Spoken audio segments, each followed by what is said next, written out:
Meus amores, a gente vai dar continuidade ao nosso assunto sobre o trabalho do historiador, tá? Primeiramente, eu queria dar um aviso para vocês. Eu vi que poucos alunos acessaram a aula sobre os tipos de tempo, tá? Aquela aula é extremamente importante, gente. Eu até mandei junto. Na mensagem que eu mandei no grupo, eu mandei a aula sobre a linha do tempo e a aula sobre os tipos de tempo. Quase todos, eu vi que tem muitas visualizações lá, assistiram os da linha do tempo, o vídeo de linha do tempo. Só que, tipo assim, só um aluno assistiu o de tipos de tempo. E é um assunto muito importante, gente. Porque é o tempo cronológico, o tempo histórico e o tempo da natureza. Então, são os tipos de tempo e vocês precisam saber eles, tá? Então, dê uma olhadinha lá nas aulas anteriores, certo? Hoje, a nossa aula será sobre tipos de fontes. Lembrem-se sempre, nós estamos trabalhando, estamos estudando o historiador, o que o historiador faz, tá? Já vimos os tipos de tempo, vimos linha do tempo e agora vamos ver fontes. Nessa imagem aqui do capítulo 2, a gente consegue ver uma pesquisadora, tá? Olhando pinturas rupestres. O que são essas pinturas rupestres? São pinturas que os homens antigos faziam. Então, os homens antigos, eles já deixavam fontes sobre a sua história, já deixavam pistas sobre o passado, tá? E eles deixavam nas paredes das cavernas. E aí, essas pinturas, muitas vezes, elas servem de base para a gente saber como era a vida milhares de anos atrás, certo? Aí, primeira página já é falando para vocês sobre os tipos de fontes, tá? Primeiramente, o que são fontes? As fontes, elas são, tipo assim, pistas sobre o que aconteceu no passado. Sabe um detetive? Um detetive, ele não fica procurando pistas para saber o que aconteceu em um determinado crime ou em um determinado acontecimento? Pois é, o historiador é a mesma coisa, ele fica procurando pistas sobre o que aconteceu no passado das sociedades. E aí essas pistas, utilizadas pelos historiadores, são chamadas de fontes. Nós temos 4 tipos de fontes, tá? Fontes materiais, fontes orais, fontes imagéticas e fontes escritas. Meus amores, é bem fácil, porque o próprio nome já diz. Fonte material são os objetos deixados pelas pessoas do passado.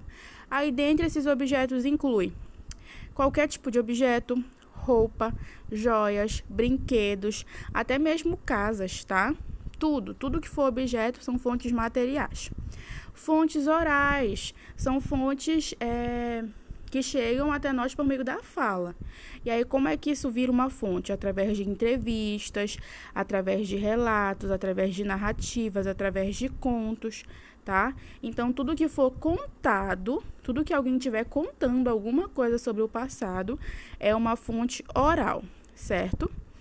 Temos também as fontes imagéticas, que tem a ver com imagens, que são as pinturas, os desenhos, os mapas, as fotografias.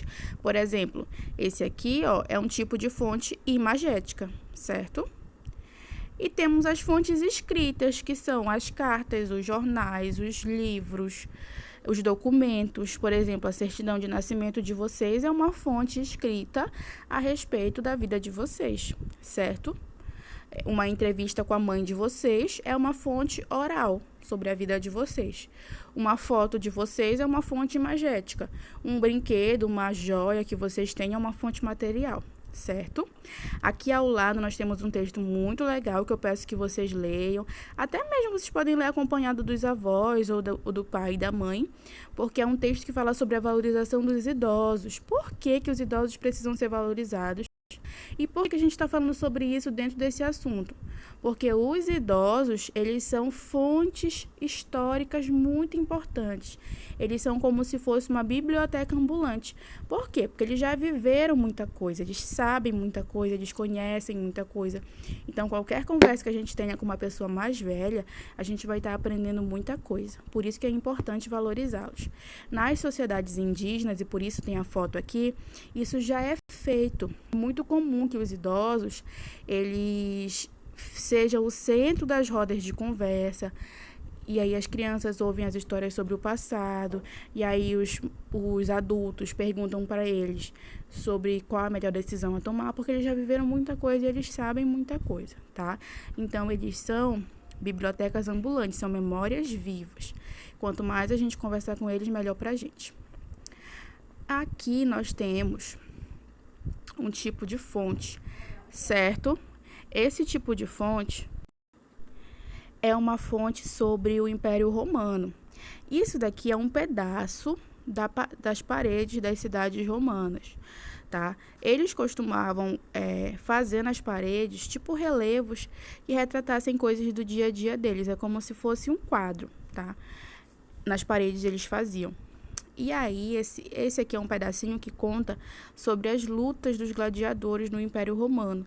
Cada detalhe é analisado aqui nessa imagem, ó. Nós temos aqui os animais, temos aqui o gladiador, temos aqui pessoas importantes assistindo, ó, governantes assistindo. Então, essa imagem, ela nos traz muitas informações sobre como era o passado dos romanos, sobre como aconteciam as coisas antigamente. E é assim que funciona uma análise de fonte, certo? Para cá, nós temos um pouquinho,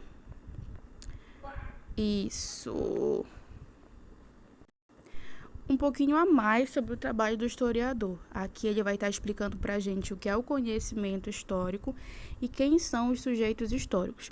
Primeiramente, vou falar com vocês sobre os sujeitos históricos. Os sujeitos históricos são todas as pessoas que participam da história. E aí podem ser desde pessoas importantes até pessoas anônimas, como, por exemplo, eu e você. Eu e você, nós estamos participando da história. Todos os dias nós fazemos parte da história. E um momento importante que nós fazemos parte da história é quando a gente vota. No momento em que a gente está na urna escolhendo o nosso representante, os nossos representantes, nós estamos fazendo história, tá? Então, os sujeitos históricos são todas aquelas pessoas que participam da história. O conhecimento histórico é todo o conhecimento produzido a partir das fontes históricas, tá? É o conhecimento produzido pelos historiadores por meio da análise dessas fontes, certo?